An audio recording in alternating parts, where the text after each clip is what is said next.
Today's pronunciation lesson is contrasting the sounds a and a. First, I will use each sound in a word. Then I will put the words into a sentence so that you can hear them together with contextual clues. Please listen closely to the differences in the sounds. First, the a sound in the word hate, hate, hate. Now the a sound in the word hat, hat, hat. Now I will use them both in a sentence. I hate this hat. I hate this hat.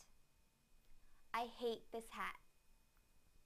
Thank you for watching CartoonEnglish.tv's pronunciation lesson.